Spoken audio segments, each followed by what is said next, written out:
साथियों, जय हिंद। दिल्ली पुलिस के जो हमारे सिपाही, हवलदार, थानेदार, पिछले कोरोना काल में लगभग 30 पुलिस वालों की डेथ हुई और इस दौरान भी लगभग 25 के करीब पुलिस वाले हमारे कोरोना की भेंट चढ़ चुके हैं। परंतु जिस तरह से दिल्ली सरकार का जो रवैया दिल्ली पुलिस के प्रति है, बहुत असंवेदनशील है। हमारे सिपाही अमित राणा, जिनका मैं एग्जाम्पल दे रहा हूं आपको, लगभग 1 साल पहले उनकी मौत हुई थी और कोविड से हुई थी। उनके डॉक्यूमेंट्स हैं जिसमें क्लियर लिखा हुआ है कि उनकी डेथ कोविड के वजह से हुई थी। उनकी फाइल दिल्ली सरकार के पास साल भर से ऊपर लंबित है, कोई डिसीजन नहीं किया गया। इसी तरह जो और अधिकारी हैं, हमारे साथी हैं, जिनकी डेथ कोविड रिलेटेड है, जो 1 करोड़ रुपया कंपनसेशन उनको दिया जाना था, आज तक कोई पैसा दिल्ली सरकार ने नहीं दिया। हमें कोई एतराज नहीं। डॉक्टर अशरफ जैसे संपन्न डॉक्टर के घर जाकर आप उनको 1 करोड़ रुपया देकर आते हैं, उनके हालचाल पूछते हैं। क्या ये दिल्ली के और साथी क्या जाति आधार के नाम पर ही अपना पैसा कंपनसेशन ले पाएंगे आपसे? क्या आपके स्टैंडिंग कोर्ट ऑर्डर कहते हैं, आपने देखा है?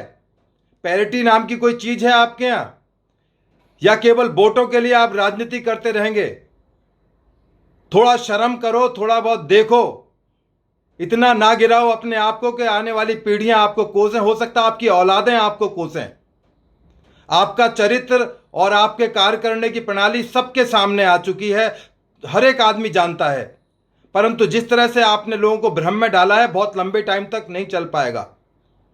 काठ की हांडी बार बार नहीं चढ़ती। जिस दिन काठ की हांडी उतर गई, आप दोबारा नहीं आ पाओगे। जो आपके पोस्टर और टेलीविजन पर आ रहे हैं, शायद आप कभी जिंदगी में दिखाई भी ना दो दिल्ली के अंदर। आपको याद होगा, आसाम के अंदर गण संग्राम परिषद बनी थी और बिल्कुल यंग आदमी सीएम बने थे। आज उस पार्टी का नामो निशान नहीं है। वो भी कहते थे पूरे हिंदुस्तान पर राज करेंगे। बहुजन समाजवादी पार्टी, जिसकी मुखिया बहन मायावती, वो कहती थी मैं एक दिन प्रधानमंत्री की कुर्सी पर बैठूंगी। उनका सपना साकार नहीं हो पाया। मुलायम सिंह यादव, वो भी सपना देखते थे मैं डिफेंस मिनिस्टर बन गया हूं, बस बहुत थोड़ी दूरी पर हूं प्रधानमंत्री बनने से। वो नहीं, उनका सपने हो पाए पूरे।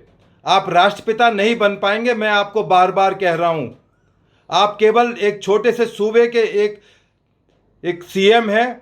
आप पानी और बिजली और जो स्वास्थ्य सुविधाएं हैं वही पूरा मुहैया नहीं करा पा रहे हैं।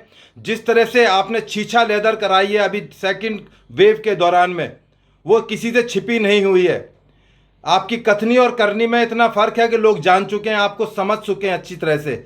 ठीक है, भोले भाले गरीब आदमियों को आप बिजली पानी के फ्री के नाम पर बहका सकते हो, पर हम लोग टैक्स पेयर भी इस दिल्ली के अंदर रहते हैं। मैं भी एक टैक्स पेयर हूं। जो आप ये खैरात नहीं बांट रहे कि 1 करोड़ रुपए बांट रहे हैं, ये हमारे पैसे में से दे रहे हैं। आपके बाप दादाओं की कमाई से आप नहीं पैसों को बांट रहे हैं। एक दिन आपको हिसाब किताब देना पड़ेगा इन तमाम चीजों का। अभी हम जल्दी ही हाई कोर्ट के अंदर एक पिटीशन फाइल कर रहे हैं।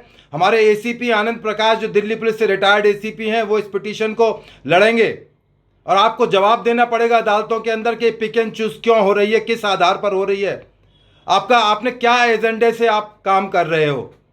आपको बताना पड़ेगा अदालतों को, और नहीं बताओगे तो दिल्ली की जनता एक दिन आपसे पूछेगी। दिल्ली पुलिस का एक एक जवान, जो आपके साथ जो पीएसओ रहते हैं, वो आपसे पूछेंगे सर हमारे लिए आप क्या कर रहे हो, हम आपके लिए सुरक्षा देते हैं।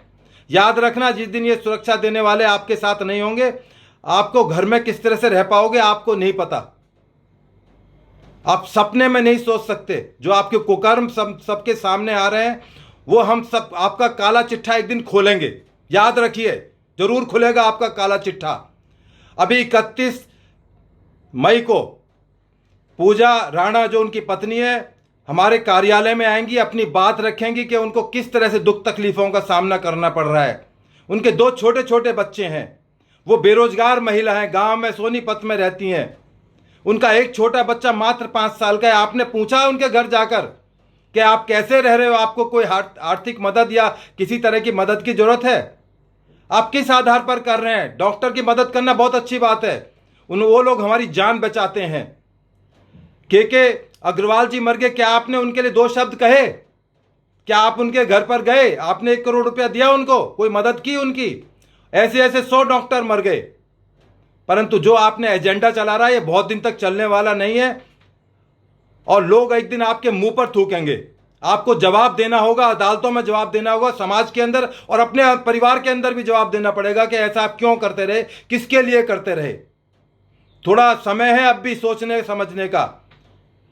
मैं गारंटी दे रहा हूं, आप बहुत छोटे सूबे के केवल सीएम हो, आप कभी सोचो कि आप पूरे हिंदुस्तान के कोई बहुत राष्ट्रपति या प्राइम मिनिस्टर लोगों के, नहीं, आपका सपना नहीं होगा।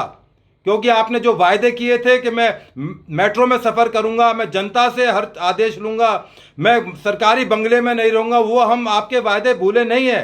कि मैं राजनीति में नहीं आऊंगा, बच्चों पर हाथ रखकर आपने कसम खाई थी, वो आपकी कसमें हम देख चुके हैं। इसके बाद 6 जून को हम दिल्ली पुलिस के अधिकारियों से रिक्वेस्ट करेंगे, हमें सांकेतिक एक अपनी बात रखने का शहीदी पार्क में शाम को 4 से 6 बजे तक का मौका दिया जाए, जिससे हमारे दिल्ली पुलिस के रिटायर्ड साथी और पब्लिक के जो हमारे साथी जो हमारी विचारधारा से सहमत हैं, वो अपनी बात को वहां पर आकर रखेंगे और आपको आगाह करेंगे और तमाम कोविड नियमों का पालन करेंगे।